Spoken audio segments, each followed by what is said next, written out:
September the 13th, 2021. Guys, it is 8:10 p.m. Central Time, and you're looking at current radar images from the Galveston, Texas area. The storm was already supposed to come ashore somewhere south or southeast of Victoria, Texas. It still has not.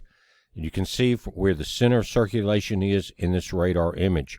That green box that's popping up, those are flash flood watches. But guys, now that the storm is moving more east along the coast, that's going to throw the weight of this storm into the Galveston and Houston area. And depending on how long it stays offshore, like we're seeing it now, will depend on how it affects southern Louisiana. I just want to come in and give you this update because it did not come ashore south of here the way it was supposed to. It's kind of more in line with the spaghetti models that showed it trying to hug the coast a little more, but right now it should have been ashore according to the other models. And it not only is it not ashore, it appears to be heading east and northeast along the shoreline. So Galveston, Houston, watch it. Southwest Louisiana, keep an eye on this thing tonight. You're all in tropical storm watches and warnings right now. You're in storm surge watches all the way from Beaumont down to the Victoria, Texas, the beaches south of Victoria. In that area, you're into those particular watches. Storm surge, hurricane watches, flood warnings, all of that's in effect now. Now, I don't want to keep the video long, but I want to point out something here. Because the storm is still offshore and tracking along the coast, and you see it going from visible images to the infrared images, then you can see that the strongest part is in this eastern side. And as we look at it progress, the strongest part may not come ashore in Galveston, although you're going to get hit pretty hard, it looks like. But southwest Louisiana, pay attention to this. Look at these bands here. There's going to be problems along this coastline throughout the night.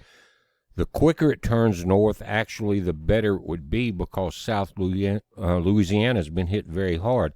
Also notice the core of the storm and how strong it is. How do you determine that?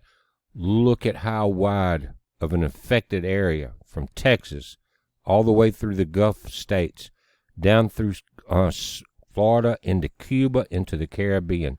One large area of motion.